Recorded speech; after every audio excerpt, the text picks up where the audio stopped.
പരിശുദ്ധ പരമ ദിവ്യകാരുണ്യത്തിന് ആരാധനയും സ്തുതിയും പുകഴ്ചയും ഉണ്ടായിരിക്കട്ടെ. ഹൃദയങ്ങൾക്ക് ബലം നൽകുന്ന പരിശുദ്ധ പരമ ദിവ്യകാരുണ്യത്തിന് ആരാധനയും സ്തുതിയും പുകഴ്ചയും ഉണ്ടായിരിക്കട്ടെ.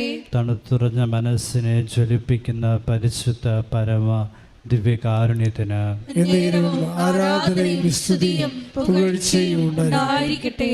നമുക്കിപ്പോൾ കൃപാസനം പ്രത്യക്ഷീകരണ മധ്യസ്ഥ പ്രാർത്ഥന ഏറ്റുചൊല്ലാം. അമ്മേ പരിശുദ്ധ അമ്മേ, അമ്മേ പരിശുദ്ധ അമ്മേ, ദൈവമാതാവേ, ദൈവമാതാവേ, കൃപാസനത്തിലൂടെ ഞങ്ങൾക്കും ഞങ്ങളുടെ ദേശത്തിനും അമ്മ മാധ്യസ്ഥം തേടിത്തന്ന എല്ലാ അനുഗ്രഹങ്ങൾക്കും കൃപകൾക്കും ഞങ്ങളിപ്പോൾ ഹൃദയം നിറഞ്ഞ നന്ദി പറയുന്നു. പരിശുദ്ധ അമ്മയുടെ മാധ്യസ്ഥം വഴിയായി ഈശോ നമുക്ക് നൽകിയിട്ടുള്ള എല്ലാ അനുഗ്രഹങ്ങളെയും ഓർത്ത് കൃപകളെയും ഓർത്ത് നന്ദി അർപ്പിച്ചുകൊണ്ട് ഇരുകാരങ്ങളെ ഉയർത്തി ഈ ദിവ്യകാരണനാഥനെ നമുക്ക് സ്തുതിച്ച് ആരാധിക്കാം. ഈശോയെ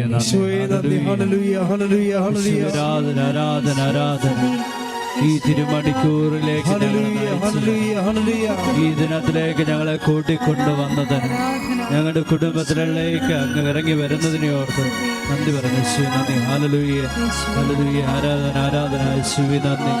ഹല്ലേലൂയ ഹല്ലേലൂയ. യേശുവേ നന്ദി. ഹല്ലേലൂയ. കർത്താവേ നന്ദി.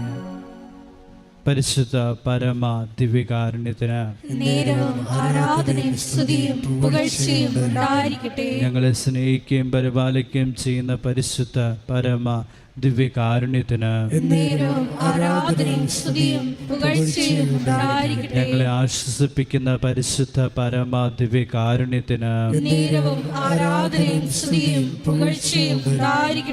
അമ്മേ പരിശുദ്ധ അമ്മേ, ദൈവമാതാവേ, 2004 ഡിസംബർ 7-ാം തീയതി ഉച്ച കഴിഞ്ഞ് 2:30 കൃപാസനത്തിൽ സംഭവിച്ച അമ്മയുടെ പ്രത്യക്ഷപ്പെടലിനെ കുറിച്ച് തിരുസഭയ്ക്ക് സമർപ്പിച്ചിരിക്കുന്ന പഠനരേഖകളുടെ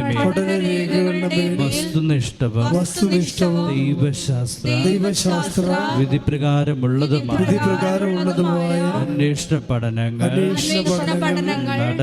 നടത്തി ആ പ്രത്യക്ഷപ്പെടലിലൂടെ പ്രകടമായ ദൈവമാതാവിന്റെ പ്രത്യേക കരുതലും സംരക്ഷണവും വെളിപ്പെടുത്തുന്ന പീഡിതരുടെ ആശ്വാസവും പ്രവാചകന്മാരുടെ രാജ്ഞീയ വാഗ്ദാനത്തിന്റെ പേടകവും പ്രപഞ്ച പ്രകൃതിയുടെ മാതാവുമായ പരിശുദ്ധ അമ്മയുടെ ഭക്തി തിരുസഭയിൽ കൂടുതൽ പ്രചരിച്ച് ജീവിതത്തിന്റെ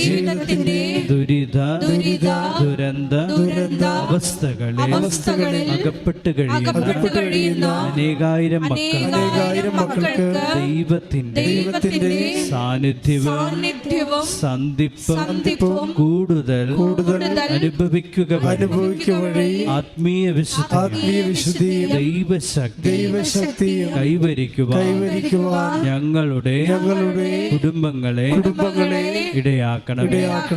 നമ്മുടെ എല്ലാ മേഖലകളെയും സമർപ്പിച്ചുകൊണ്ട് ഒരിക്കൽ കൂടി നമ്മുടെ മധ്യത്തിലായിരിക്കുന്ന ഈശോയെ നമുക്ക് സ്തുതിച്ച് ആരാധിക്കാം. ഈശോയെ നന്ദി. Hallelujah hallelujah. കർത്താവേ ആരാധന. ഞങ്ങളെ വിളിക്കുന്നതിന് വചനത്തിന്റെ അഭിഷേകം ഉണ്ടാകാൻ, രോഗസൗഖ്യങ്ങൾ ഉണ്ടാകാൻ, വലിയ വിടുതലുണ്ടാകാൻ ഇടയാക്കണമേ. ഞങ്ങൾക്ക് ആവശ്യമായ വചനം ജോസഫിന് ലഭിക്കാൻ ഇടയാക്കണമേ. ഹല്ലേലൂയ കർത്താവേ. Hallelujah hallelujah. യേശുപരാ വണങ്ങുന്നു ഞാൻ പ്രിയരേ, തേജസ്സേഴും നിൻ മുഖമെൻ ഹൃദയത്തിനാനന്ദമേ.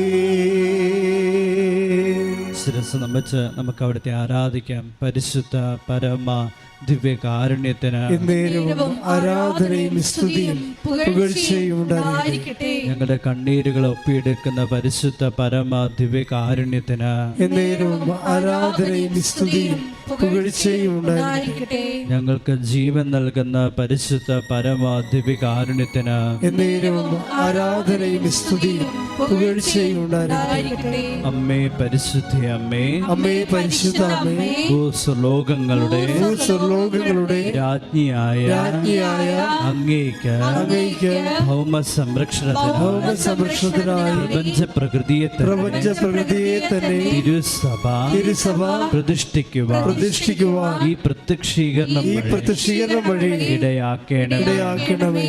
പരിശുദ്ധ അമ്മേ, ജപമാല മാതാവേ, സകല കൃപാസനം പ്രാർത്ഥനകളോടും ചേർത്ത് ഞങ്ങളിപ്പോൾ പ്രാർത്ഥിക്കുന്ന ഈ കുടുംബത്തിന്റെ പ്രത്യേക നിയോഗവും പ്രിയമുള്ളവരെ, മൗനമായി നമ്മുടെ വിവിധ ആവശ്യങ്ങൾ ഏറെ പ്രത്യേകമായി ലൈറ്റ് ആൻഡ് പ്രയർ റിക്വസ്റ്റിലൂടെയും ഓൺലൈൻ ഉടമ്പടിയിലൂടെയും തീർത്ഥാടക ഉടമ്പടിയിലൂടെയും നമ്മൾ സമർപ്പിച്ചിട്ടുള്ള എല്ലാ നിയോഗങ്ങളും ഈ നാളുകൾ വരെ ഉടമ്പടി എടുത്ത് പുതുക്കി പല പ്രാവശ്യം നമ്മൾ ഒരു നിയോഗത്തിന് വേണ്ടി പ്രാർത്ഥിക്കുന്ന ആ നിയോഗങ്ങൾ ഇതുവരെ ലഭിച്ചിട്ടില്ല. അത്തരം നിയോഗങ്ങളും നമുക്ക് സമർപ്പിക്കാം. ഈ മണിക്കൂറുകൾ കൃപാസനത്തെ, ഇവിടുത്തെ ഓരോ ശുശ്രൂഷകരുടെ കുടുംബാംഗങ്ങളെ, അവിടെ എല്ലാ മേഖലകളെ, ഇവിടെ കടന്നു വരുന്ന ഓരോ മക്കളെയും അവരുടെ എല്ലാ ആവശ്യങ്ങളെയും പരിശുദ്ധമ്മയുടെ മാധ്യസ്ഥ സമർപ്പിച്ച് നമുക്ക് മൗനമായിട്ട് അല്പനേരം പ്രാർത്ഥിക്കാം.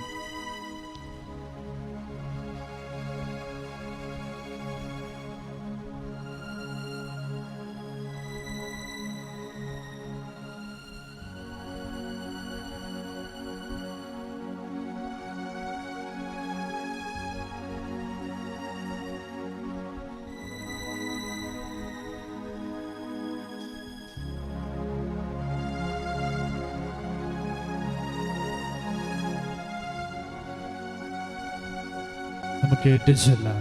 അമ്മയുടെ പ്രത്യക്ഷീകരണത്തിന്റെ ഈ അനുഗ്രഹവേളയിൽ ഞങ്ങൾക്ക് സാധിച്ചു തരുവാൻ കനിയണമേ. ആമേൻ. നമുക്ക് ഒരിക്കൽ കൂടി ഇരു കരങ്ങൾ ഉയർത്തി ഈശോയെ സ്തുതിച്ച് ആരാധിക്കാം. ഹല്ലേലൂയ, ഹല്ലേലൂയ, ഹല്ലേലൂയ, ഹല്ലേലൂയ. യേശുവേ നന്ദി. ഹല്ലേലൂയ, ഹല്ലേലൂയ, ഹല്ലേലൂയ. പരിശുദ്ധ പരമ ദിവ്യകാരുണ്യത്തിന് ആരാധനയും സ്തുതിയും പുകഴ്ചയും ഉണ്ടായിരിക്കട്ടെ. പരിശുദ്ധ പരമ ദിവ്യകാരുണ്യത്തിന് ആരാധനയും സ്തുതിയും പുകഴ്ചയും ഉണ്ടായിരിക്കട്ടെ. പരിശുദ്ധ പരമ ദിവ്യകാരുണ്യത്തിന് ആരാധനയും സ്തുതിയും പുകഴ്ചയും ഉണ്ടായിരിക്കട്ടെ. പരിശുദ്ധ പരമദിവ്യകാരുണ്യത്തിന് ആരാധനയും സ്തുതിയും പുകഴ്ചയും ഉണ്ടായിരിക്കട്ടെ. പരിശുദ്ധ പരമദിവ്യകാരുണ്യത്തിന് ആരാധനയും സ്തുതിയും പുകഴ്ചയും ഉണ്ടായിരിക്കട്ടെ. എൻ്റെ പ്രിയപ്പെട്ടവരെ, ദൈവശക്തിയുടെ പ്രകടനാത്മകത അതെപ്പോഴും സംഭവിക്കുന്നത് ഈ ദൈവശക്തിയുടെ പ്രകടരൂപങ്ങൾ സംഭവിക്കുന്ന മൗലികമായ ബിബ്ലിക്കൽ ഫോർമുലയാണ് ഉടമ്പടി.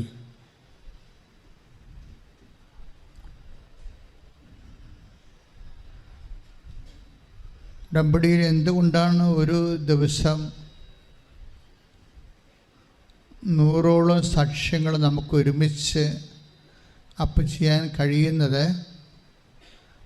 അത് സർവം സ്പർശിയായി നിൽക്കുന്നതുകൊണ്ടാണ്. ജീവിതത്തിൻ്റെ എല്ലാ മണ്ഡലങ്ങളും ഒരു വ്യക്തി ഈ കാലത്തിലൂടെ അതിന് കൽപ്പിക്കപ്പെട്ട സ്ഥല സാഹചര്യങ്ങളിലൂടെ കടന്നു പോകുമ്പോൾ ആ വ്യക്തിക്ക് അഭിമുഖീകരിക്കേണ്ടി വരുന്ന ഉദ്വിഗ്നതകൾ, ഉത്കണ്ഠകൾ, ഉള്ളിൽ കത്തുന്ന അവസ്ഥകൾ, ഒറ്റപ്പെട്ടു പോകുന്ന അവസ്ഥകൾ, ശിക്ഷ വാങ്ങിക്കൂ എന്ന് തോന്നുന്ന അവസ്ഥകൾ, സാമ്പത്തികമായി തകർന്നു പോകുന്ന അവസ്ഥകൾ, ഈ സമയങ്ങളിലെല്ലാം ആണ് ഈ മാനിഫെസ്റ്റേഷൻസ് വരണത്. പ്രകടാത്മകത എന്ന് വെച്ച് കഴിഞ്ഞാൽ ഉടമ്പടി പോലെ ദൈവത്തെ മാനിഫെസ്റ്റ് ചെയ്യാൻ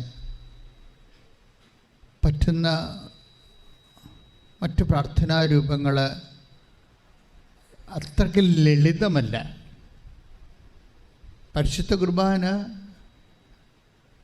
തീർച്ചയായിട്ടും ദൈവത്തിൻ്റെ സമ്പൂർണ്ണ മാനിഫെസ്റ്റേഷൻസ് ആൻഡ് റിയൽ പ്രസൻസ് ഉൾക്കൊള്ളുന്നതാണ്. പക്ഷേ കാത്തലിക്സിൻ്റെ കുർബാനയ്ക്ക് നോൺ കാത്തലിക്സ് ചിലപ്പോൾ കുർബാന പ്രസൻസ് കൊടുക്കത്തില്ല. എന്താ കാര്യം? അത് സാക്രമെൻ്റൽ ബേസ് ഉണ്ട്. ഓരോ ചർച്ചിനും അതിൻ്റെ സാക്രമെൻറ്റാലിറ്റീസും സാക്രമെൻറ്റ്സും അതിനോട് ബന്ധപ്പെട്ട വിശ്വാസത്യങ്ങളുണ്ട്. അപ്പോൾ കാത്തലിക്സ് ആണെങ്കിൽ ശരിക്കും കൺഫെഷൻ, ഈ കൂദാശകളെല്ലാം ഇൻ്റർ കണക്റ്റഡാണ്. കമ്മ്യൂണിയനുമായിട്ട് കണക്ട് ചെയ്ത് പോകുന്നതാണ് കൺഫെഷൻ. അപ്പോൾ ഉടമ്പടിക്കാണെങ്കിൽ കാത്തലിക്സിനോട് വളരെ നിശ്ചിതമായ സമീപനമാണ്. അതായത് കൂദാശ ജീവിക്കുന്നവരെ അതിൻ്റെ പൂർണ്ണമായ ഫലം ഉൾക്കൊണ്ടുകൊണ്ട് സമ്പൂർണ്ണമായി കൂദാശ ജീവിച്ച് അതിലൂടെ ദൈവം കൽപ്പിതമായ ദൈവാനുഗ്രഹത്തിലേക്ക് മുന്നേറാൻ സഹായിക്കുന്നതാണ് കവനൻറ്റ്. അതുകൊണ്ട് 2 ആഴ്ചയിൽ ഒരിക്കൽ കുമ്പസാരിക്കണമെന്നുള്ള സന്യസ്തർക്കും അഭിഷിക്തർക്കും കൊടുത്തിരിക്കുന്ന നിയമം തന്നെയാണ് ഉടമ്പടിയിൽ ലേമേന് കൊടുത്തിരിക്കുന്നത്. അപ്പോൾ നിങ്ങൾക്കറിയാം, സാധാരണ വിശ്വാസികൾക്ക് തന്നിരിക്കുന്ന ഉടമ്പടി നിയമം എന്താണ്? 2 ആഴ്ചയിലൊരിക്കൽ കുമ്പസാരിക്കണം. അത് കാനല്ലോ അനുസരിച്ച് സന്യസ്തർക്കും ഞങ്ങളെപ്പോലുള്ള അഭിഷിക്തർക്കും ഉള്ളതാണ്. അതാണ് നിങ്ങൾക്ക് തന്നിരിക്കുന്നത്. അതിൻ്റെ കാരണം എന്താ? വിശുദ്ധിയിൽ ഇത് വല്ലാതെ കത്തണ സംഭവമാണ് ഉടമ്പടി. എന്ന് ദൈവം മനുഷ്യനുമായിട്ടൊരു എഗ്രിമെൻറ്റിലായിട്ടുണ്ട്, അന്ന് ദൈവം പറഞ്ഞിട്ടുള്ള 2-3 കാര്യങ്ങളുണ്ട്. അതിൽ ഏറ്റവും വലുതായിട്ടുള്ളത് എന്താണ്? ഇപ്പം മോസസിന് ദൈവം അഭിഷേകം ചെയ്യുന്നതിന് മുമ്പ് പറഞ്ഞത് എന്താണ്? നീ ചെരുപ്പിട്ടുകൊണ്ടല്ലേ ഇന്നലെ ആ ഈജിപ്തുകാരനെ കൊന്നത്? ആ ചെരുപ്പ് ഇട്ടുകൊണ്ടാണ് നീ എൻ്റെ മുമ്പിൽ വന്നിരിക്കുന്നത്. അതാണ് പ്രശ്നം. മോസസിനോട് ചെരുപ്പ് വരാൻ പറഞ്ഞില്ലേ? നീ നിൽക്കുന്ന സ്ഥലം വിശുദ്ധമാണ്, നിൻ്റെ കാലിലെ പാദരക്ഷകൾ ഊരിവെക്കാൻ കാരണം എന്താ കാര്യം? ഇവനീ ചെരുപ്പിട്ടുകൊണ്ടാണ് ഈജിപ്തിൽ നിന്ന് ഓടിപ്പോണ മുമ്പ് ആ ഈജിപ്തുകാരനെ കൊന്ന് മണലിൽ പൂത്തിയത്. അപ്പോൾ കൊലപാതകത്തിൻ്റെ ചെരുപ്പാണ് അവൻ്റെ കാലിൽ കിടക്കുന്നത്. അതും കൊണ്ട് നീ എൻ്റെ മുമ്പിൽ വരാൻ പറ്റത്തില്ല. അപ്പോൾ എവിടെയെല്ലാം ദൈവം നമ്മളെ സഹായിക്കാനും അഭിഷേകം ചെയ്യാനും ശക്തിപ്പെടുത്താനും നോക്കുന്നുണ്ടോ അവിടെയെല്ലാം ദൈവത്തിൻ്റെ ഒരു പ്രീ റെക്വസ്റ്റ് വിശുദ്ധിയാണ്. Take the bed of God. സ്തുതിക്കട്ടെ. ഹല്ലേലൂയ. പുറപ്പാട് 3:5. അവിടുന്ന് അരുളി ചെയ്തു, അവിടുന്ന് അരുളി ചെയ്തു, അടുത്തു വരരുത്, നിന്റെ ചെരുപ്പ് അഴിച്ചു മാറ്റുക. എന്തുകൊണ്ടെന്നാൽ നീ നിൽക്കുന്ന സ്ഥലം പരിശുദ്ധമാണ്. ദൈവ സാന്നിധ്യത്തിന് മറ്റു സാന്നിധ്യത്തേക്കാൾ വ്യത്യാസമുള്ളത് എന്താണ്? പരിശുദ്ധിയാണ്. അപ്പം നീ ആ പരിശുദ്ധനായ ദൈവവുമായിട്ടാണ് ഇപ്പോഴേ ഉഭയകക്ഷി ഉടമ്പടിയിലേക്ക് വരണത്. നമുക്കൊന്നും താങ്ങാത്ത കാര്യമാണ് നിങ്ങൾ ചെയ്യണത്. പക്ഷേ ഈ കാലങ്ങളിൽ ദൈവത്തിൻ്റെ പ്രത്യേക കൃപ കൊണ്ട് നമ്മൾക്ക് ഒരു പേഴ്സൺ ടു പേഴ്സൺ ബയലാറ്ററൽ എഗ്രിമെൻറ്റിന് നമുക്കൊരവസരം കിട്ടിയെന്ന് പറയണത് കർത്താവിനെ കൈയടിച്ചുകൊണ്ട് നന്ദി പറയുന്നില്ല. ശ്രദ്ധിക്കട്ടെ. ഹല്ലേലൂയ. ഉടമ്പടി വഴി അവിടുത്തെ സ്നേഹവലയത്തില് ഞങ്ങളെ ഒട്ടിച്ചേർത്ത് നിർത്തുന്നതിന് നന്ദി പറയുന്നു. ദൈവസ്നേഹത്തിലേക്ക് ഞങ്ങളെ ക്ഷണിക്കുന്നതിന് നന്ദി പറയുന്നു. Hallelujah, hallelujah. മഹത്വം, മഹത്വം, ആരാധന. അത്യുന്നതൻ നീ, നിന്നെ പോലൊരു ദൈവമില്ല. ഉന്നതൻ നീ, അത്യുന്നതൻ നീ, നിന്നെ പോലൊരു ദൈവമില്ല. അത്ഭുതമാ, അതിശയമാ, നീ മാത്രമേ ദൈവമേ. ഒരുമിച്ച് പാടുക. അത്ഭുതമായി, അത്ഭുതമാ, അതിശയമാ, നീ മാത്രമേ ദൈവമെന്നും.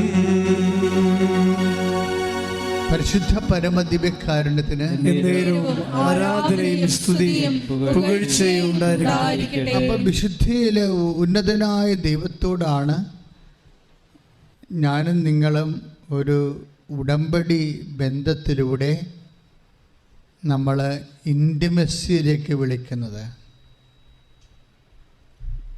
ആധ്യാത്മിക ശാസ്ത്രത്തിലെ പ്രധാനപ്പെട്ട പ്രമേയങ്ങളൊന്നാണ് കോൾ ടു ഇൻറ്റിമസി. ക്രിസ്തീയ ആധ്യാത്മിക ശാസ്ത്രത്തിലെ ഏറ്റവും വലിയ ഒരു സ്പിരിച്വൽ എക്സ്പീരിയൻസാണ് കോൾ ടു ഇൻറ്റിമസി. അവൻ്റെ അദമ്യമായ സ്വകാര്യ സ്നേഹത്തിലേക്കുള്ള വിളി. പക്ഷേ അത് ആക്ടിവേറ്റ് ചെയ്യുന്നത് ഏറ്റവും ലളിതമായ ഒരു മാർഗം ഉടമ്പടിയാണ്.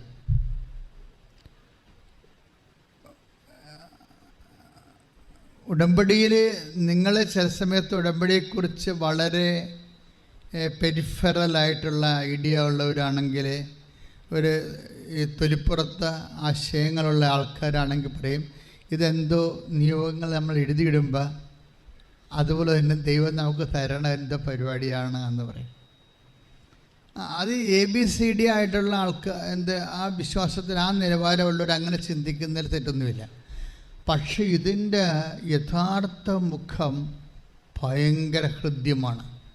എന്നുവെച്ചാൽ നീയും നിൻ്റെ ദൈവവും തമ്മിൽ നേർക്ക് നേരെ ഒരുമിച്ച് ജീവിക്കാൻ ദൈവം തന്നെ വിഭാവന ചെയ്ത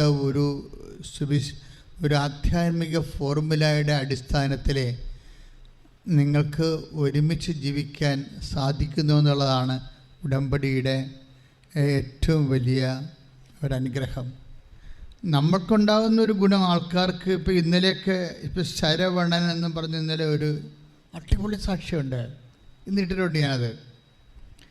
ശരവണൻ്റെ സാക്ഷ്യം എന്ന് വെച്ചാൽ ശരവണൻ സാക്ഷ്യം തുടങ്ങുന്നത് തന്നെ ഞാൻ ഉടമ്പടി എടുത്തപ്പോൾ ഞാൻ മാതാവിനോട് പറഞ്ഞത് ഞാനൊരു സാമൂഹ്യ പ്രവർത്തകനാണ്, അതുകൊണ്ട് തന്നെ ഞാൻ തൊട്ട കേസാണ്.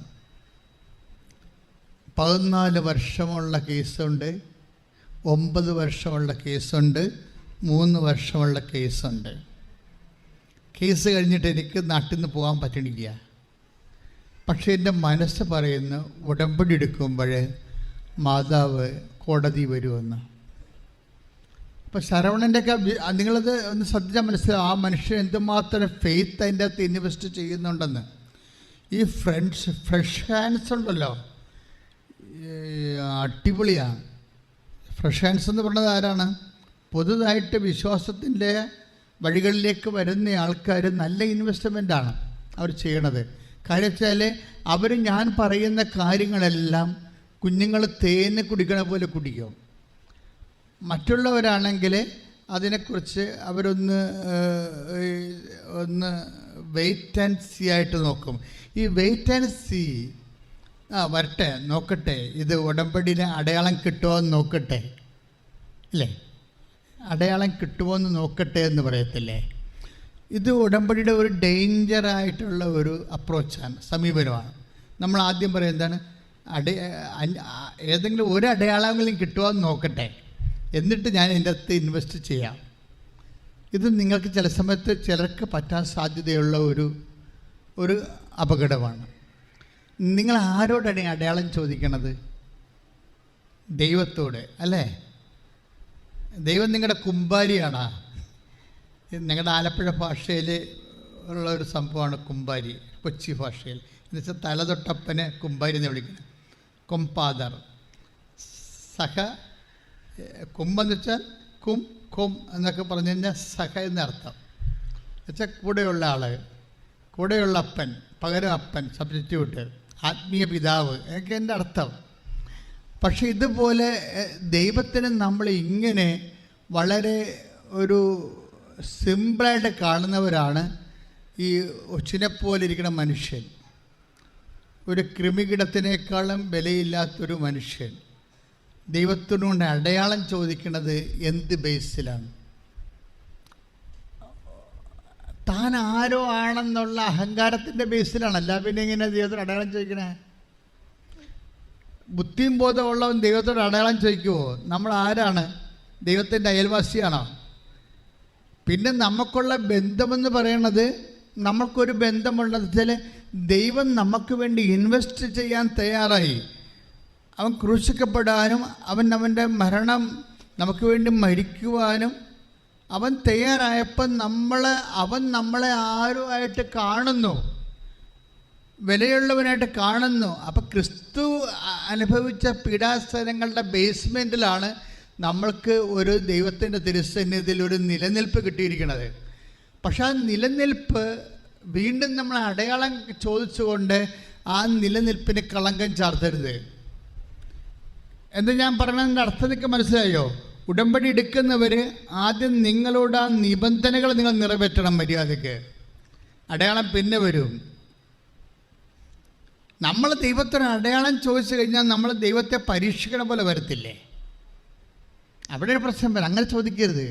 ഞാൻ നിങ്ങളെ വഴക്കിടുകയൊന്നുമല്ല, നിങ്ങളെ ബുദ്ധിമോശം കാണിക്കരുതെന്ന് പറയുകയാണ്.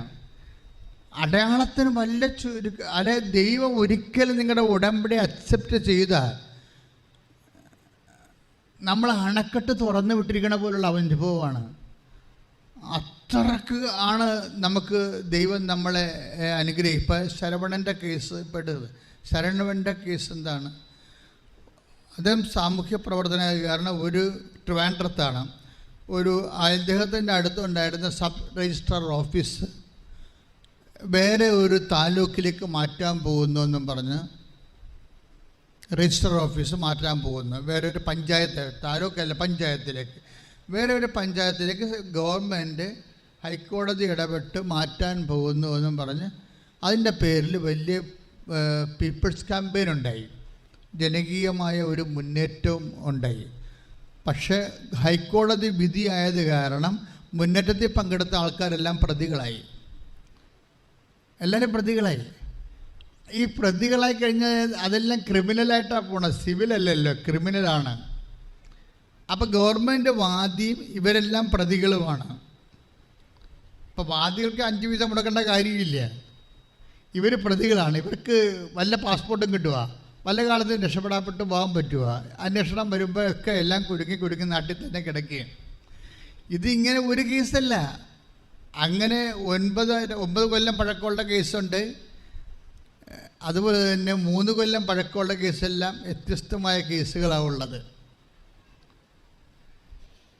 3 കൊല്ലം പഴക്കമുള്ള കേസ് ആ നാട്ടിൽ തന്നെയുള്ള ഒരു ക്ഷേത്രസമിതിയുമായിട്ടുള്ള കേസാണ്.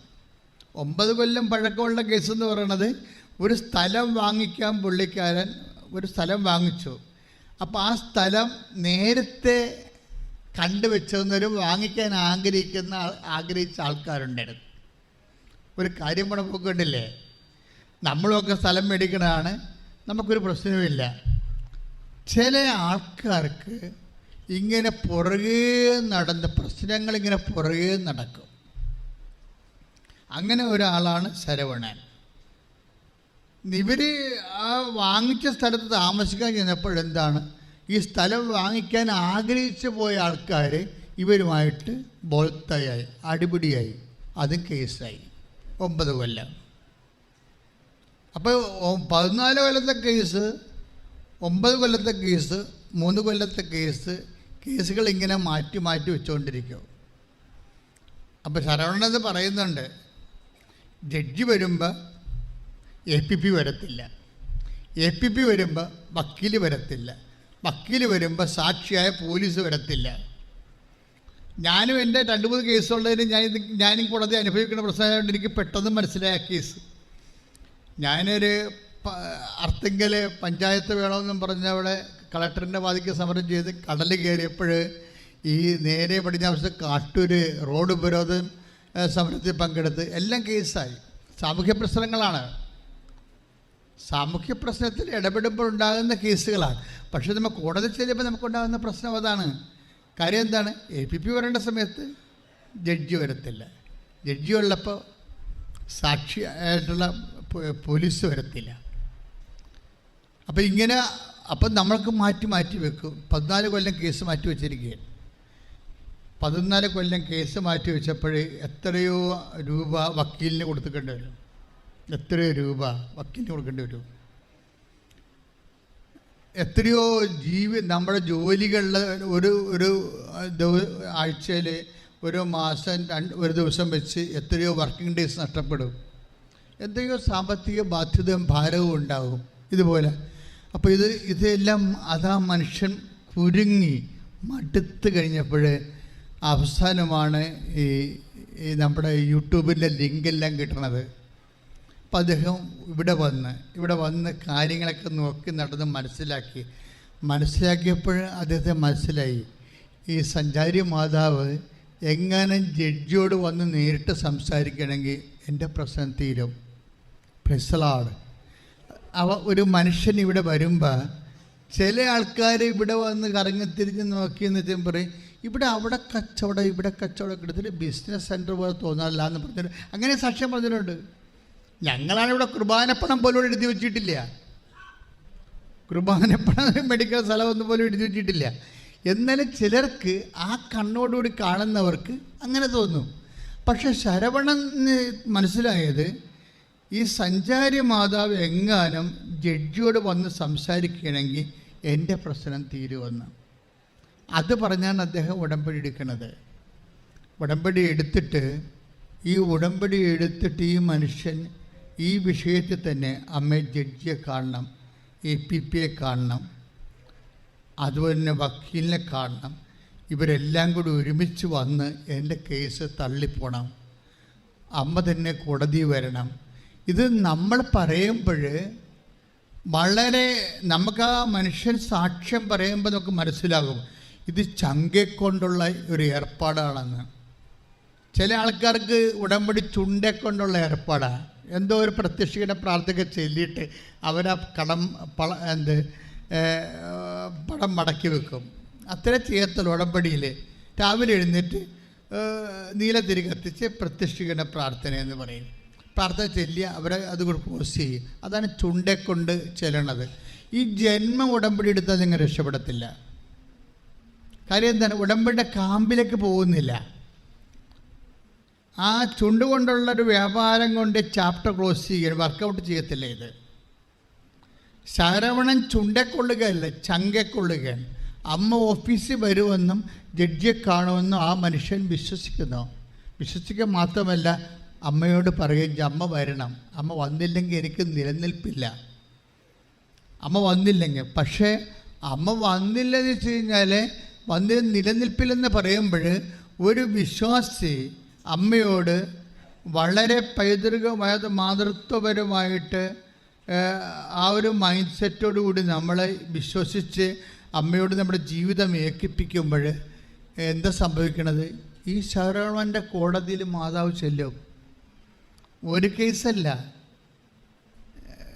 ആ 14 കൊല്ലമുള്ള കേസും 9 കൊല്ലമുള്ള കേസും 3 കൊല്ലമുള്ള കേസും എത്രയും പെട്ടെന്ന് കോൾ ഫോർ ചെയ്ത് തീർപ്പാക്കിയിട്ട് മൊത്തം പിരിച്ചുവിട്ട് ഈ മനുഷ്യൻ ഫ്രീ ആകും. കൈയിട്ടിച്ച് കർത്താൻ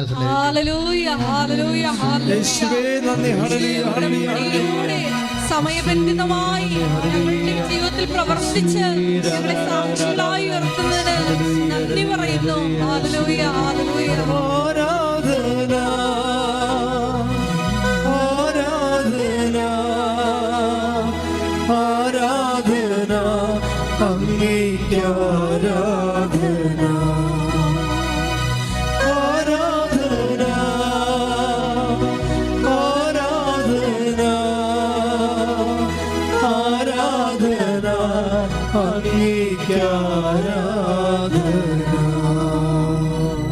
പരിശുദ്ധ പരമദിവ്യകാരുണ്യത്തിന് നേരവും ആരാധനയും സ്തുതിയും പുകഴ്ചയും ഉണ്ടായിരിക്കട്ടെ.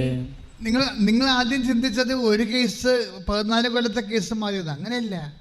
വിതിൻ നോ ടൈം, ഷോർട്ട് ടൈമിലാണ്. സമയച്ചുരുക്കം ഉടമ്പടിയുടെ ഏറ്റവും പ്രധാനപ്പെട്ട മുഖമ്മതുകളൊന്നാണ് സമയച്ചുരുക്കം. ഈ സമയച്ചുരുക്കം 14 കൊല്ലത്തെ വിഷയം, 9 കൊല്ലത്തെ വിഷയം, 3 കൊല്ലത്തെ വിഷയം പല പല കോടതിയിലാണ്.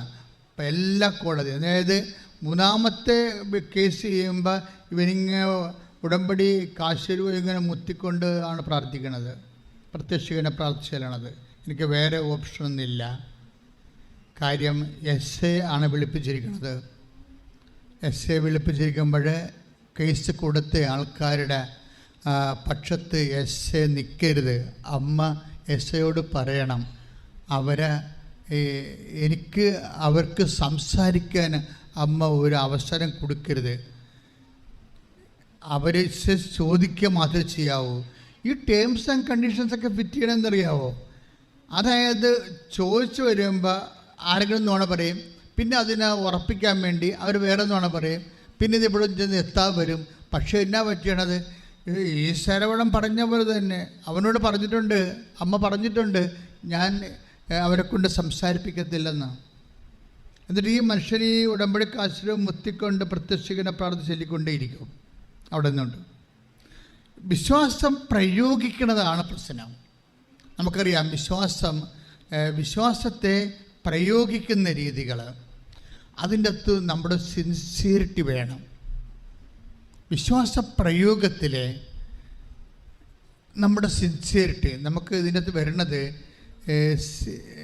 നമുക്കൊരു ഉള്ളിൻ്റെ ഉള്ളിൽ നിന്ന് ഒരു ആത്മാർത്ഥത. പലർക്കും പറ്റുന്ന ഒരു അബദ്ധം അംബിഗസ് ആയിട്ടാണിത് പറയണത്. ഒക്കുമായിരിക്കും അല്ലേ? ഒക്കണം, ഒത്തില്ല പിന്നെ എങ്ങനെയാണ്? ഇങ്ങനെയൊക്കെ ചിന്തിച്ചിട്ട് അവർ കുറച്ച് ആശങ്കകളും കുറച്ച് സമർപ്പണവും എല്ലാം കൂടി ഇങ്ങനെ കുഴഞ്ഞാണ് പോണത്. അങ്ങനെ ഈ മനുഷ്യൻ അങ്ങനെയല്ല. ഇത് പൂർണ്ണമായിട്ട് അങ്ങനെ വിശ്വസിച്ചിട്ട് അമ്മയോട് സംസാരിക്കുകയാണ്. അതൊരു ഇൻറ്റിമസിയുടെ ലെവലിലേക്ക് അത് കാര്യങ്ങൾ മാറും. അപ്പോൾ പറയും, ഞാൻ SAയോട് സംസാരിക്കും, മറ്റുള്ളവരെ നിൻ്റെ മുമ്പിൽ വെച്ച് തന്നെ അവർ 3 വഴിക്ക് പോകണമെന്നൊക്കെ കാണാം എന്നൊക്കെ ശരവണൻ സാക്ഷ്യത്തെ പറയുന്നുണ്ട്. അതുപോലെ തന്നെ സംഭവിക്കും. എന്നുവെച്ചാൽ നമ്മൾ ദൈവമായിട്ട് സിൻസിയറായിട്ട് ഒരു ഇൻറ്റിമസി ആയ, അതിന് ശരവണൻ പറഞ്ഞ കേസ് എന്ന് വെച്ച് കഴിഞ്ഞാൽ, നമ്മുടെ ഉള്ളിൽ കള്ളമില്ലെങ്കിൽ, കേസിൽ കള്ളമില്ലെങ്കിൽ ദൈവം നമ്മുടെ കൂടെ നിൽക്കും. മനസ്സിലായി? അതാണ് പറയണത്. എന്തെങ്കിലും കള്ളക്കേസ് കൊടുത്തിട്ട് സഞ്ചാരി മാതാവ് കോടതി വനതൊക്കെ പറഞ്ഞാൽ മിക്കവാറും പണിയായിരിക്കും. അങ്ങനെയല്ല, നമ്മുടെ ഉള്ളിൽ കള്ളമില്ല. ശരവണത് കൃത്യമായിട്ട് പറയുന്നുണ്ട്. നമ്മുടെ ഉള്ളിൽ കള്ളമില്ലെങ്കിൽ, നമ്മൾ കൊടുത്തിരിക്കുന്ന സത്യത്തിൻ്റെ ഭാഗത്താണ് നമ്മളെങ്കിൽ, ഉടമ്പടിയിൽ ദൈവം നമ്മുടെ കൂടെ കേസിൻ്റെ കൂടെ വരും. അതുകൊണ്ട് ആ സാക്ഷ്യം അവസാനിക്കുന്നത്, ഞാൻ നിത്യവും ജീവിച്ചിരിക്കുന്നിടത്തോളം കാലം പ്രത്യക്ഷീകരണത്തിൻ്റെ സാക്ഷിയായി ജീവിക്കുമെന്ന് കൈയിട്ടിച്ച്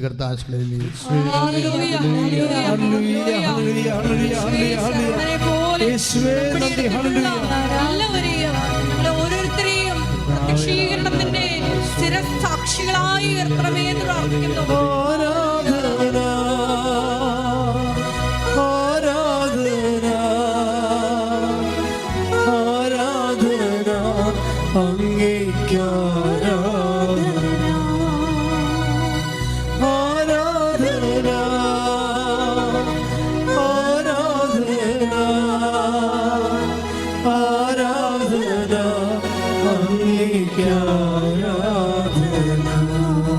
പരിശുദ്ധ പരമ ദിവ്യകാരുണ്യത്തിന്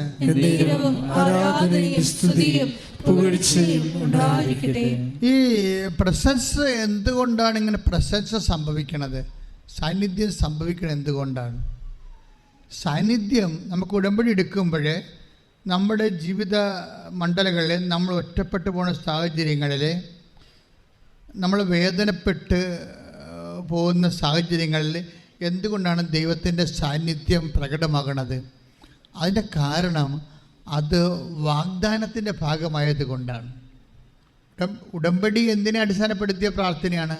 ദൈവത്തിൻ്റെ വാഗ്ദാനങ്ങളെ അടിസ്ഥാനപ്പെടുത്തിയ പ്രാർത്ഥനയാണ്. വാഗ്ദാനം എന്താണ്? വാഗ്ദാനം തന്നെ എത്രയോ പ്രാവശ്യം വാഗ്ദാനത്തിലുണ്ട്. I will come with you എന്ന്. ഇപ്പോൾ ഐസയായുടെ വാഗ്ദാനം എന്താ? ഐസയായുടെ തിരുവചനങ്ങൾ 41:10. ശ്രദ്ധിക്കട്ടെ. ഹല്ലേലൂയ.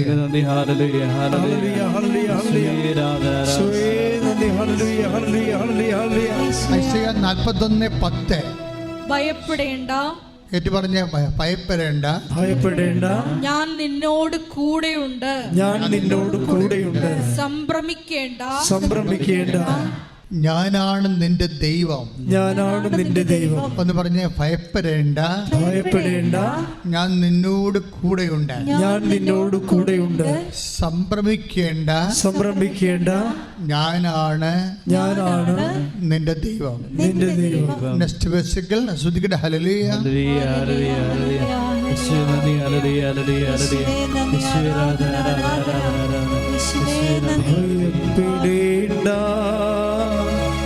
മകനേ മകളേ, ഞാൻ നിന്റെ ദൈവമല്ലേ,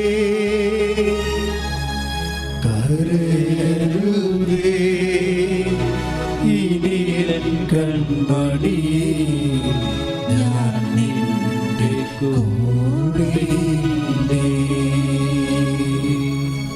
ഭയപ്പെടേണ്ട മകനേ മകളേ, ഞാൻ നിന്റെ ദൈവമല്ലേ,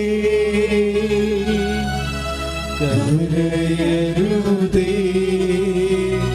ഇനി എൻ കൺമണി, ഞാൻ നിന്റെ കൂടെയുണ്ട്. പരിശുദ്ധ പരമദിവ്യകാരുണ്യത്തിന് ആരാധനയും സ്തുതിയും പുകഴ്ചയും ഉണ്ടായിരിക്കട്ടെ. ഐസയ 41:10. ഭയപ്പെടേണ്ട, ഞാൻ നിന്റെ കൂടെയുണ്ട്. സംഭ്രമിക്കേണ്ട, ഞാനാണ് നിന്റെ ദൈവം. ഞാൻ നിന്നെ ശക്തിപ്പെടുത്തുകയും സഹായിക്കുകയും ചെയ്യാം. എന്റെ വിജയകരമായ വലത് കരത്താൽ ഞാൻ നിന്നെ താങ്ങി നിർത്താം. ഇതിൻ്റെ അകത്ത് കുറേ വാഗ്ദാനങ്ങളുണ്ട്.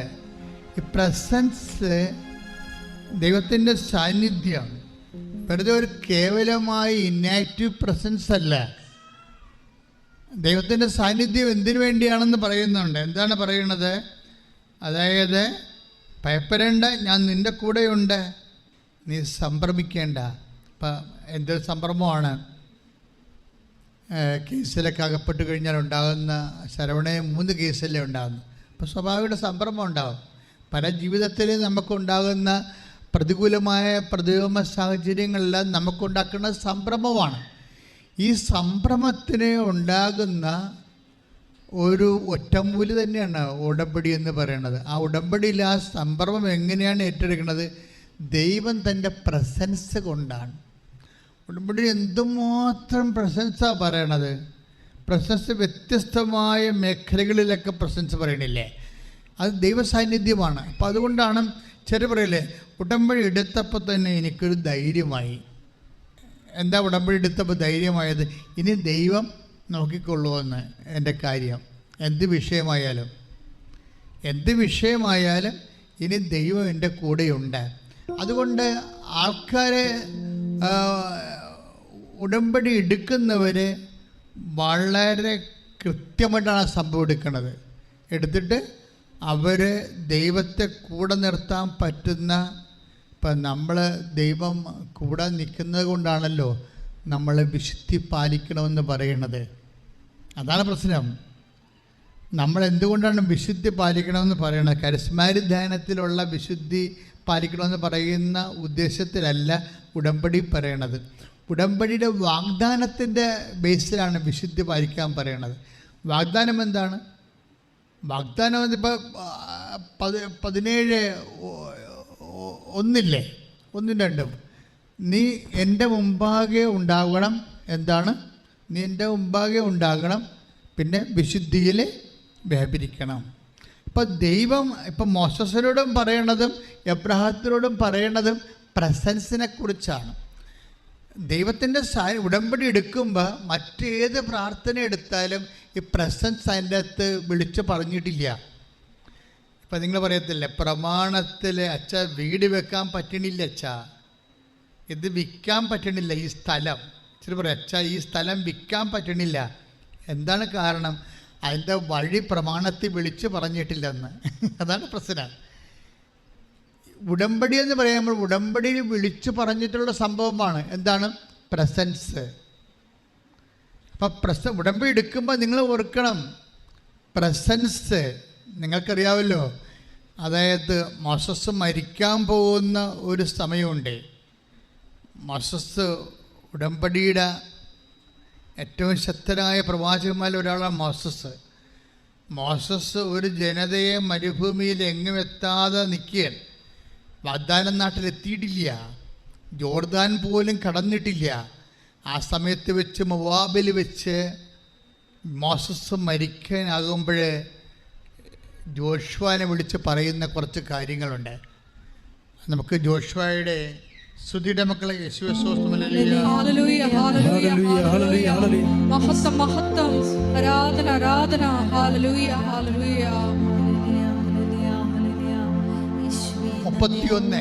നിയമാവർത്തനം 31:3 ശ്രുതികട ഹല്ലേലൂയ ഹല്ലേലൂയ ഹല്ലേലൂയ ഹല്ലേലൂയ. നിയമാവർത്തനം 31:3 നിങ്ങളുടെ ദൈവമായ കർത്താവ് തന്നെ, ഒന്ന് പറഞ്ഞേ, നിങ്ങളുടെ ദൈവമായ കർത്താവ് തന്നെ നിങ്ങൾക്ക് മുൻപേ പോകും. അവിടുന്ന് നിങ്ങളുടെ മുൻപിൽ നിന്ന് ഈ ജനതകളെ നശിപ്പിക്കും. നിങ്ങൾ അവരുടെ ദേശം കൈവശമാക്കുകയും ചെയ്യും. കർത്താവ് അരുളി ചെയ്തിട്ടുള്ളതുപോലെ ജോഷുവ നിങ്ങളെ നയിക്കും. അതായത് മോസസ് കാലയവനികയ്ക്കുള്ളിലേക്ക് പിരിയുകയാണ്. ഇത്രയും നാൾ അവർക്ക് വെളിച്ചവും തീത്തൂണുമായി ദൈവം തന്നെ മെഘസ്തംഭവും തീത്തൂണുമായിട്ടൊക്കെ നയിച്ചത് ഈ മോസസിൻ്റെ മധ്യസ്ഥ ശക്തിയിലാണ്. ആ മോസസ് എന്ന് പറയുന്ന മഹാപ്രകാശമാണ് ഇസ്രായേലിൻ്റെ മുമ്പിൽ അണഞ്ഞു പോകുന്നത്. അണഞ്ഞു പോകുമ്പോൾ മോസസ് കൊടുക്കുന്നൊരു പ്രത്യാശയാണ്. എപ്പോഴും നമ്മൾ വിചാരിക്കണം അത് ഈ പ്രസൻസാണ്. നമ്മുടെ ജീവിതത്തിലുമൊക്കെ ആരെയും പ്രസക്തമല്ലാത്ത രീതിയിലാണ് ദൈവം ഈ ഭൂമിയിലെ ജീവിതം ഡിസൈൻ ചെയ്തിരിക്കുന്നത്. എന്നുവെച്ചാൽ ആരെയും ആശ്രയിച്ചല്ല ഈ ഭൂമിയിലെ ജീവിതം, ഭർത്താവിനെ ആശ്രയിച്ചല്ല ഭാര്യയെ ഈ ജീവിതം ഡിസൈൻ ചെയ്തിരിക്കുന്നത്. ഭാര്യയെ ആശ്രയിച്ചുമല്ല ഭർത്താവിനെ ഡിസൈൻ ചെയ്തിരിക്കുന്നത്. മക്കളെ ആശ്രയിച്ചല്ല മാതാപിതാക്കന്മാരെ ജീവിതം ഡിസൈൻ ചെയ്തിരിക്കുന്നത്. മാതാപിതാക്കന്മാരെ ആശ്രയിച്ചല്ല മക്കളെ ഡിസൈൻ ചെയ്തിരിക്കുന്നത്. എന്താ പ്രശ്നം വെച്ച് കഴിഞ്ഞാൽ നമ്മൾക്ക് ആ പാഠം നമ്മൾ പഠിക്കാത്ത കൊണ്ടാണ് ആരെങ്കിലും ഒരാൾക്ക് രോഗം വന്നു, അയ്യോ ഞാനെന്ത് ചെയ്യുവേ, ഈ അതിയായി എങ്ങാനും അസുഖം വന്നാൽ പിന്നെ വീട്ടിലെങ്ങനെ കഞ്ഞി വെക്കുമെന്ന് പറഞ്ഞ് കാറി നിലവിളിച്ച് അതിയാന് രോഗം വന്ന് മരിക്കണമെന്ന് ആത്മഹത്യ നമ്മുടെ ഭാര്യമാരില്ലേ? അതാണ് പ്രശ്നം. അത് പ്രശ്നമാണ്. ജീവിതമെന്ന് പറഞ്ഞ ഒരു നിലപാടാണ്. വിശ്വാസി എന്ന് പറയണത് വേറൊരു വിഷയമാണ്. ഇപ്പം എന്താ, മോസസ് മരിക്കാൻ പോവുകയാണ്. ഇന്ന് വരെ ദൈവത്തോട് സംസാരിച്ച മനുഷ്യൻ, ഈ മനുഷ്യൻ ഒരു സുപ്രഭാതത്തിൽ ഇല്ലാണ്ടാകാൻ പോവുകയാണ്. ഭൗതികമായിട്ട് ആ മനുഷ്യനില്ല, നാളെ ആ മനുഷ്യനില്ല. അങ്ങനെ ഒരു അവസ്ഥയിൽ വരുമ്പോൾ ഒരു ജനതയെ ഇരുട്ടിൽ നിർത്തി മരുഭൂമിയിൽ ആടുകൾക്ക് തുല്യം അലയാൻ വിട്ടിട്ട് ഒരാൾ കാവനെയും യുവനയ്ക്കുള്ളിൽ പോകുമ്പോൾ കൊടുക്കുന്ന അഷുറൻസ് എന്താണ്? ഈ പ്രസൻസിനെ കുറിച്ചാണ്. 31:8 വരെ വായിച്ച് ശ്രുതികട ഹല്ലേലൂയ നിയമാവർത്തനം 31:6 ശക്തരും ധീരരുമായിരിക്കുവിൻ. പറഞ്ഞ ശക്തനും ധീരനുമായിരിക്കുവിൻ. ഭയപ്പെടേണ്ട. അവരെ പ്രതി പരിഭ്രമിക്കുകയും വേണ്ട. എന്തെന്നാൽ നിങ്ങളുടെ ദൈവമായ കർത്താവാണ് കൂടെ വരുന്നത്. അവിടുന്ന് നിങ്ങളെ നിരാശപ്പെടുത്തുകയോ പരിത്യജിക്കുകയോ ഇല്ല. എൻ്റെ മക്കളെ, ഇതെന്ന് വെച്ചാൽ ശക്തനായിരിക്കുക, ശക്തയായിരിക്കുക, ധീരനായിരിക്കുക, ധീരയായിരിക്കുക, പരിഭ്രമിക്കേണ്ട ആവശ്യമില്ല എന്ന് പറയണത് എന്ത് ഗ്യാരണ്ടിയിലാണ്? പ്രസൻസിൻ്റെ ഗ്യാരണ്ടിയിലാണ്, ദൈവത്തിൻ്റെ സാന്നിധ്യത്തിൻ്റെ വാഗ്ദാനത്തിലാണ്. എൻ്റെ ദൈവപൈതരെ, നീ ഒരു വിശ്വാസിയാണെങ്കിൽ നീ വിശ്വസിക്കേണ്ടത് നിൻ്റെ കൂടെയുള്ള ദൈവത്തിൻ്റെ സാന്നിധ്യത്തിലാണ്. നീ ശ്രദ്ധിക്കുക, നിൻ്റെ കൂടെയുള്ള ദൈവത്തിൻ്റെ സാന്നിധ്യത്തെ നിനക്ക് വിശ്വസിക്കാൻ കഴിയുന്നില്ലെങ്കിൽ നീ ഇന്നും ഒരു അവിശ്വാസിയെ തുടരുക എന്നുള്ളത് ഒരു സത്യമാണ്. അതുകൊണ്ട് നിങ്ങൾ തീരുമാനിക്കുക, പ്രാർത്ഥിക്കുക, കർത്താവായ ദൈവമേ, എൻ്റെ ജീവിതത്തിൻ്റെ തകർച്ചകളിലെ സംഭ്രമിപ്പിക്കേണ്ട സാഹചര്യങ്ങളിലെ നിന്റെ ദൈവിക വാഗ്ദാന പ്രകാരം എൻ്റെ സാന്നിധ്യം എനിക്ക് മുമ്പേ പോകുന്നു എന്നുള്ള ശാശ്വതമായ വാഗ്ദാനത്തെ ഞാൻ അനുസ്മരിക്കുകയും പ്രഖ്യാപിക്കുകയും പ്രത്യാശിക്കുകയും ചെയ്യുന്ന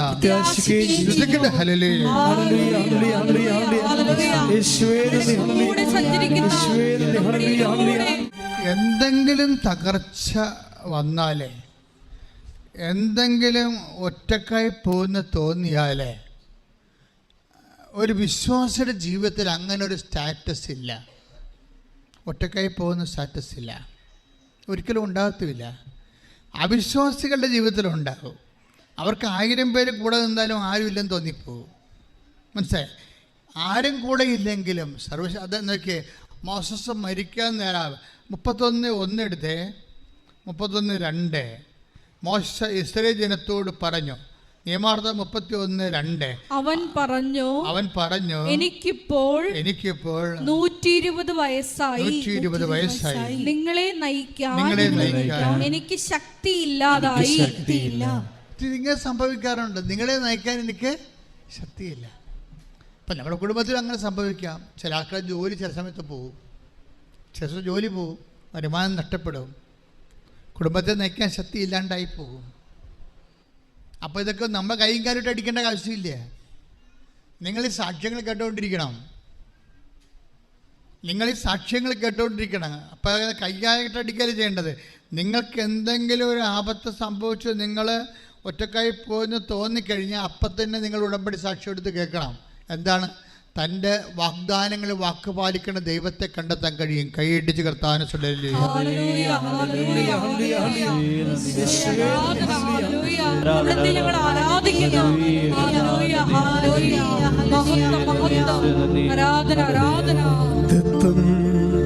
ചെയ്തവൻ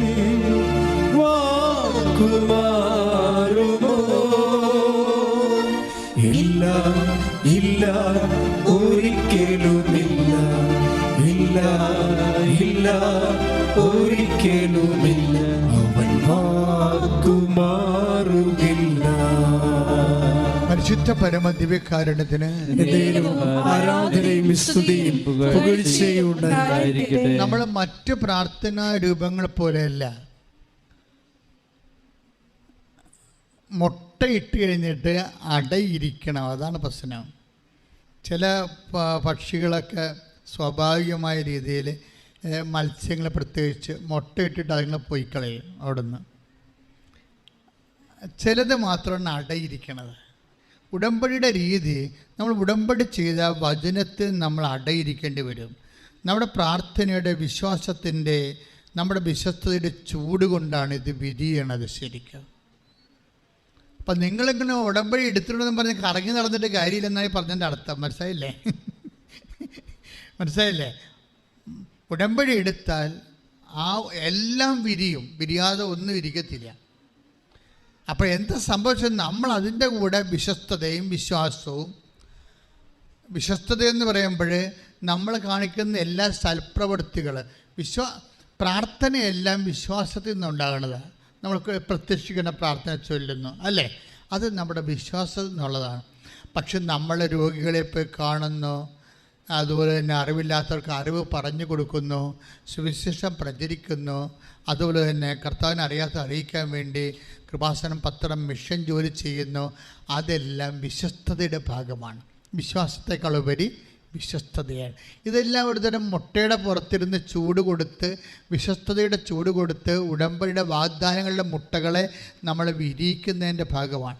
നിങ്ങൾ ഇട്ടിട്ട് ഉത്തരവാദിത്വം ഇല്ലാതെ പോരുന്നതിൻ്റെ അർത്ഥം മനസ്സിലായില്ലേ? ഉടമ്പടി ചെയ്തിട്ട് അതിൻ്റെ കൂടെ അങ്ങ് നിൽക്കണം.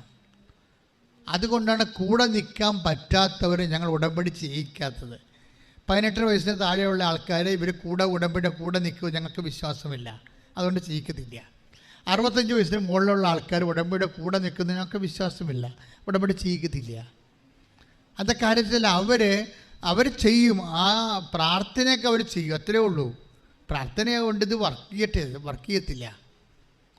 ഇതിൻ്റെ പിന്നിലുള്ള അവൻ പറയണ പോലെ ചെയ്യുന്ന കാര്യങ്ങളുടെ മേലെ സുവിശേഷത്തിൻ്റെ സാക്ഷ്യവും ഉടമ്പടിയുടെ ഭാഗമാണ്. അതിന് നിങ്ങൾക്ക് വേണ്ടത് എന്താ? നിങ്ങൾക്ക് പലർക്കും ഉള്ളത് ക്ലാപ്പ് പേപ്പർ നോക്കുമ്പോൾ എങ്ങനെ അച്ഛൻ കണ്ട അച്ഛൻ ചോദിക്കുമെന്നാണ് പറയണത്. അതാണ് പ്രശ്നം. ഞങ്ങളും അങ്ങനെ തന്നെ നിങ്ങളെ പഠിപ്പിച്ചിരിക്കണത്. അത് ഈ പിള്ളേരൊക്കെ വളർന്നു വരുമ്പോൾ ഈ പിള്ളേരെ ഇരുട്ടത്ത് പോകാതിരിക്കാൻ വേണ്ടി പണ്ടത്തെ അമ്മാമ്മമാർ പറയത്തില്ലേ, കോക്കോ വരും എന്നൊക്കെ പറയത്തില്ലേ, പിള്ളേരെ പേടിപ്പിക്കാൻ വേണ്ടി ചാത്തം വരും എന്നൊക്കെ പറയത്തില്ലേ. അതുപോലെയാണ് ഈ ക്ലാപ്പ് പേപ്പർ അച്ഛൻ നോക്കുമെന്ന് പറഞ്ഞു. ഞാൻ നോക്കുന്ന കാര്യം സത്യമാണ്. എങ്ങനെ എൻ്റെ കണ്ണിൽ നിങ്ങളെ ഫ്രോഡായിട്ട് കണ്ടു കഴിഞ്ഞാൽ അപ്പം തന്നെ പാക്ക് ചെയ്യുമെന്നുള്ള കാര്യം ഉറപ്പാണ്. പക്ഷേ അതായിരിക്കരുത് നിങ്ങളുടെ ലക്ഷ്യം. നിങ്ങളുടെ ലക്ഷ്യം എന്താണ്? നിങ്ങൾക്ക് ദൈവസ്നേഹം ഉണ്ടാകണം. ഉടമ്പടി കത്തണത് എപ്പോഴും ദൈവസ്നേഹത്തിലാണ്, ദൈവത്തോടുള്ള വ്യക്തിപരമായ സ്നേഹം. ഈ വ്യക്തിപരമായ സ്നേഹമുള്ളവർക്കുള്ള ഗുണം എന്താണെന്നറിയാവോ? വ്യക്തിപരമായ ദൈവത്തോട് സ്നേഹമുണ്ടെങ്കിൽ ദൈവം പറയുന്നതിൻ്റെ ഇരട്ടി നമ്മൾ ചെയ്യും. ഉടമ്പടി എപ്പോഴും കത്തണത് ഇരട്ടി ചെയ്യുമ്പോഴാണ്. പഴയ നിയമത്തിലും പുതിയ നിയമത്തിലും അങ്ങനെയാണ്. ഈശോ എന്താ പറഞ്ഞ? പഴയ നിയമത്തിൽ എന്താണ് പറഞ്ഞിരിക്കുന്നത്? അതായത് നീ ഇപ്പോൾ take the word of God, ശ്രുതികട ഹല്ലേലൂയ ഹല്ലേലൂയ ഹല്ലേലൂയ ഹല്ലേലൂയ ഹല്ലേലൂയ ഹല്ലേലൂയ ഹല്ലേലൂയ ഹല്ലേലൂയ. ഉൽപ്പത്തി 24:14. യേശുവേ നന്ദി നന്ദി ഹല്ലേലൂയ ഹല്ലേലൂയ ഹല്ലേലൂയ യേശുവേ നന്ദി ഹല്ലേലൂയ. ഉൽപ്പത്തി 24:14. നിന്റെ കുടം താഴ്ത്തി തരിക, ഞാൻ കുടിക്കട്ടെ എന്ന് പറയുമ്പോൾ, ഒന്ന് പറഞ്ഞ, നിന്റെ കുടം താഴ്ത്തി തരിക, നിന്റെ കുടം താഴ്ത്തി തരിക, ഞാൻ കുടിക്കട്ടെ എന്ന് പറയുമ്പോൾ ഇതാ കുടിച്ചുകൊള്ളുക, നിങ്ങളുടെ ഒട്ടകങ്ങൾക്കും ഞാൻ വെള്ളം കോരിത്തരാം എന്ന് പറയുന്ന പെൺകുട്ടി ആയിരിക്കട്ടെ അങ്ങയുടെ ദാസനായ ഇസഹാക്കിന് അങ്ങ് നിശ്ചയിച്ചിരിക്കുന്നവൾ. ദൈവം നിശ്ചയിക്കുന്ന അനുഗ്രഹത്തിൻ്റെ അടയാളം കണ്ടില്ലേ? എന്ന് വെച്ച് കഴിഞ്ഞാൽ 10 പറഞ്ഞാൽ 5 ചെയ്യുന്ന ആൾക്കാരല്ല, 10 പറഞ്ഞാൽ 20 ചെയ്യുന്ന ആൾക്കാരാണ്. ക്ലിയർ അല്ലേ? എന്താ പറഞ്ഞിരിക്കുന്നത് ഇവിടെ? സിറ്റുവേഷൻ പറഞ്ഞു തരാം. അതായത് ഈ വചനത്തിൻ്റെ 24:14 സിറ്റുവേഷൻ എന്താ വെച്ച് കഴിഞ്ഞാൽ, എബ്രാഹത്തിൻ്റെ മകൻ ഇസഹാക്കിന് വേണ്ടി ഒരു പെണ്ണ് കാണാൻ വേണ്ടി ഭൃത്യനെ വിടുന്നതാണ് രംഗം. അപ്പോഴെന്താ സംഭവിച്ചത്? എബ്രാഹത്തിൻ്റെ ഗോത്രത്തിലുള്ള ആൾക്കാരെ തന്നെ വേണം, അല്ലെങ്കിൽ ദൈവവിശ്വാസത്തിൽ കലർപ്പുണ്ടാകുകയും അത് ശക്തി നഷ്ടപ്പെട്ടു പോവുകയും ചെയ്യും. അപ്പം അതുകൊണ്ട് എബ്രാഹിം തീർച്ചയായിട്ടും നീ പെണ്ണ് കണ്ട് കിട്ടിയില്ലെങ്കിൽ കിട്ടാത്തവർ പോവുക, പക്ഷേ വിശ്വാസത്തിന് വിരുദ്ധമായി ചെയ്യരുതെന്ന് എബ്രാഹിം തുടയിൽ വെച്ച് ഉടമ്പടി ചെയ്യിക്കും. കൈ തുടയിൽ വെച്ച് ഉടമ്പടി ചെയ്യിക്കും. ഉടമ്പടി ചെയ്തിട്ട് ആണ് വിടുന്നത്.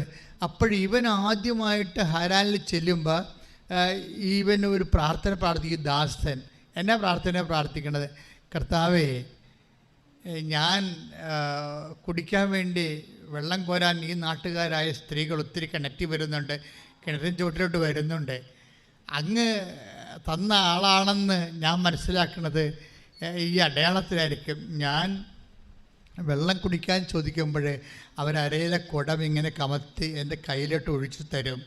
എന്നിട്ട് അവരെന്നോട് പറയണം, നിനക്ക് മാത്രമല്ല നിൻ്റെ ഒട്ടകങ്ങൾക്ക് ഞാൻ വെള്ളം കോരി തരാം എന്ന് പറഞ്ഞാൽ, കർത്താവേ, ആ വ്യക്തിയായിരിക്കും നീ നിശ്ചയിച്ചിരിക്കുന്ന എൻ്റെ യജമാനായ എബ്രഹത്തിൻ്റെ മകൻ ഇസ്ഹാക്കിൻ്റെ വൈഫ്, ഭാര്യ എന്ന് പറയും. അതാരാണ്? റബേക്കയാണ് ശരിക്കും. ഇവൻ ചെല്ലുമ്പോൾ തന്നെ റബേക്ക പറയണത് അതാണ്. ആദ്യമായിട്ട് കാണുകയാണ്. വെള്ളം ചോദിക്കുക പറയും, നിനക്ക് മാത്രമല്ല നിൻ്റെ ഒട്ടകങ്ങൾക്ക് ഞാൻ വെള്ളം കോരി തരാമെന്ന് പറയും. അപ്പോൾ ഇവൻ ദൈവത്തെ സ്തുതിക്കും. എന്താ പറയണത്? ഞാൻ പറഞ്ഞത് ദൈവം കേട്ടു. എപ്പോഴും എൻ്റെ മക്കൾ ശ്രദ്ധിക്കേണ്ടതെന്ന് വെച്ച് കഴിഞ്ഞാൽ, ആത്മാർത്ഥതയും അർപ്പണവുമാണ് ഉടമ്പടിയുടെ ജീവനെന്ന് പറയണത്. നിങ്ങൾ പലരും ഉടമ്പടി എടുക്കുമ്പോൾ, അതൊക്കെ അച്ഛൻ അങ്ങനെയൊക്കെ പറയും, നമുക്കതൊക്കെ ചെയ്യാൻ പറ്റുമോ? ഇവിടെ നിന്നുകൊണ്ട് ചില ചേടത്തിമാർ പറഞ്ഞാൽ ഞങ്ങൾ കേട്ടിട്ടുണ്ട്. എന്നിട്ട് അവർ ഇവിടുത്തെ സ്റ്റാഫ് വന്ന് എന്നോട് പറയും, അവരങ്ങനെ പറയണല്ലോ അച്ഛാ, ഇവരെ കൊണ്ട് എന്തിനാണ് ഉടമ്പടിപ്പിച്ചത്? ഇവരിവിടുത്തെ ഉടായ്പ പറ്റിക്കാൻ വേണ്ടി ദൈവത്തിനെ പറ്റിക്കാൻ വന്നിരിക്കുകയാണെന്നൊക്കെ പറയും. ഞാൻ പറയും, എന്ത് ഇങ്ങനെ കുറേ ആൾക്കാരുണ്ട്, ഇപ്പം എന്ത് ചെയ്യാൻ പറ്റും? പക്ഷേ എപ്പോഴും വർക്ക് ചെയ്യണത് എന്ത്, ഈ ഉടമ്പടി എടുത്തിട്ട് അവർ തന്നെ അതൊക്കെ അങ്ങനെ പറയും, നമുക്കെല്ലാം ചെയ്യാൻ പറ്റുമോ എന്നാ ചിന്തിക്കണത്. പക്ഷേ ഉടമ്പടി വർക്കൗട്ട് ചെയ്യത്തില്ല. ഉടമ്പടി വർക്കൗട്ട് ചെയ്യാൻ എളുപ്പമാർഗം എന്താണ്? ഞങ്ങൾ ഒരിക്കലും നിങ്ങളുടെ വസ്തു വിറ്റ് കൃപാസനത്തിൽ കൊണ്ടുവരണമെന്ന് ഞങ്ങൾ പറഞ്ഞിട്ടുണ്ട്. സ്വസ്ത്ര കാഴ്ച പരിപാടി എടുക്കണില്ല. പിന്നെ എന്ത്, ഞങ്ങളെന്താ ചെയ്യണത്? നിങ്ങളെ കൊണ്ട് വലിയ മിഷണറിമാരാക്കും. അതാണ് ചെയ്യണത്.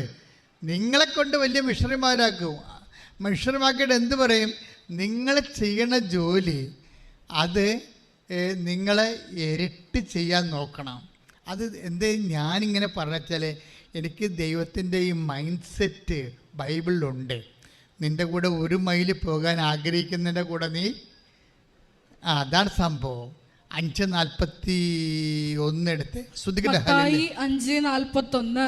മത്തായി 5:41. 1 മൈൽ ദൂരം പോകാൻ ഒന്ന് പറഞ്ഞു, 1 മൈൽ ദൂരം പോകാൻ നിന്നെ നിർബന്ധിക്കുന്നവനോട് കൂടെ 2 മൈൽ ദൂരം പോകുക.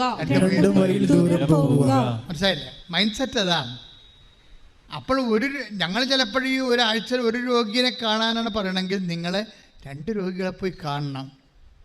നിങ്ങൾക്ക് എന്താ കാണാത്തതെന്ന് വെച്ച് കഴിഞ്ഞാൽ, കാണുമ്പോൾ കയ്യിൽ നിന്ന് കാഴ്ച പുറകല്ലേ. ഇപ്പോൾ ഉടമ്പടി എടുത്തിട്ടും ആ വണ്ടിക്കാശ് പോയി, ഇപ്പം ഇനി രോഗികളെ പോയി കണ്ടും കാശ് പോകാമെന്ന് വെച്ചാൽ, അങ്ങനെ അർത്ഥ കൈക്ക് ഉപ്പ് തേക്കാത്ത ആൾക്കാർ, പണത്തിനും ദൈവത്തിനേക്കാൾ വലിയ പ്രാധാന്യം കൊടുക്കുന്നവർ പലപ്പോഴും ഉടമ്പടിയിൽ പരാജയപ്പെടാൻ സാധ്യതയുണ്ട്. കാര്യം നിങ്ങളെന്താ ചെയ്യണത്? ഇതൊന്നും ഇങ്ങനെയല്ല വർക്കൗട്ട് ചെയ്യേണ്ടത്. എന്തെനിക്ക് കിട്ടി അതുകൊണ്ട് ഞാൻ അങ്ങോട്ട് കൊടുക്കും. അങ്ങനെ ഒരു ബിസിനസ് ലെവലിൽ ഉടമ്പടി വർക്കൗട്ട് ആകത്തില്ല. ഉടമ്പടി നിങ്ങൾ ചിന്തിക്കേണ്ടത്, ഞാൻ സ്നേഹിക്കുന്ന ദൈവം അവൻ എന്നോട് പറഞ്ഞിട്ടുണ്ട്, ഭയപ്പെടേണ്ട, സംഭ്രമിക്കേണ്ട, നീ എവിടെ പോയാലും നിൻ്റെ കൂടെ ഞാൻ വരുമെന്ന് പറഞ്ഞിട്ടുണ്ട്. ആ ദൈവം വാക്ക് പാലിക്കും. അതുകൊണ്ട് ഞാൻ എന്ത് വില കൊടുത്തും ഞാൻ ദൈവത്തിൻ്റെ വചനങ്ങൾ നിറവേറ്റാൻ വേണ്ടി ഞാൻ എൻ്റെ ജീവിതം സമർപ്പിച്ചിട്ട് ദൈവത്തെ സ്നേഹിക്കുന്നത് എൻ്റെ ജീവിത ലക്ഷ്യമായി മാറും. ശ്രുതികട്ടെ ഹല്ലേലൂയ.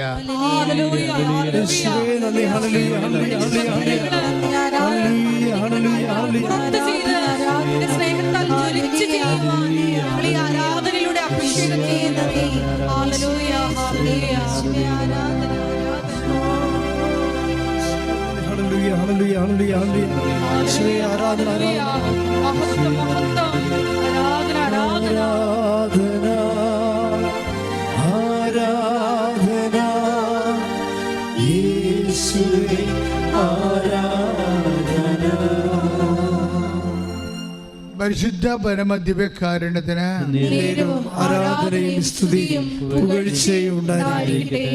പരിശുദ്ധ പരമദിവ്യകാരുണ്യത്തിന് നേരവും ആരാധനയും സ്തുതിയും പുകഴ്ചയും ഉണ്ടായിരിക്കട്ടെ. പരിശുദ്ധ പരമദിവ്യകാരുണ്യത്തിന് നേരവും ആരാധനയും സ്തുതിയും പുകഴ്ചയും ഉണ്ടായിരിക്കട്ടെ. അപ്പോൾ ഈ ഒരു മൈൻഡ് സെറ്റ് ഡെവലപ്പ് ചെയ്യാൻ നോക്കണം.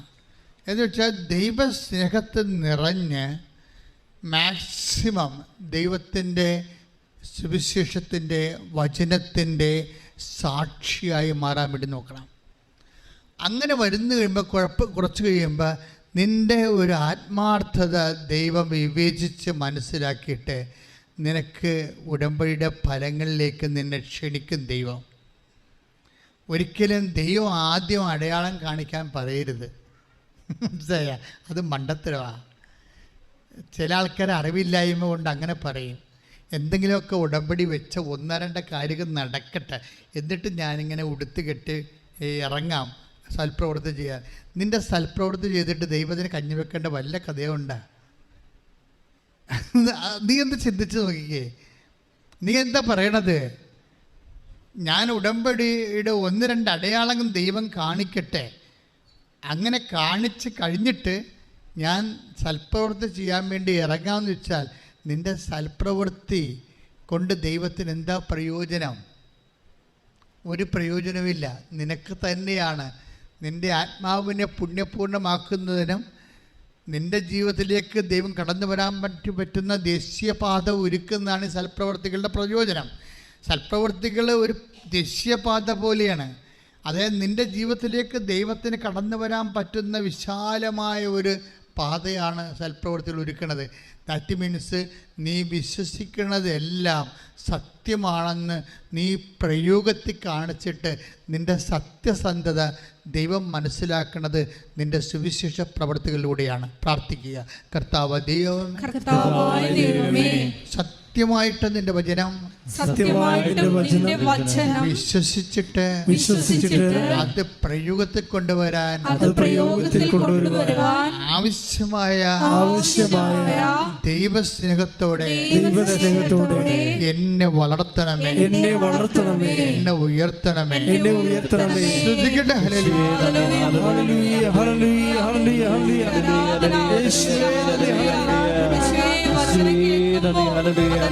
പ്രവർത്തിക്കുവാനുള്ള ചെയ്യണമേ.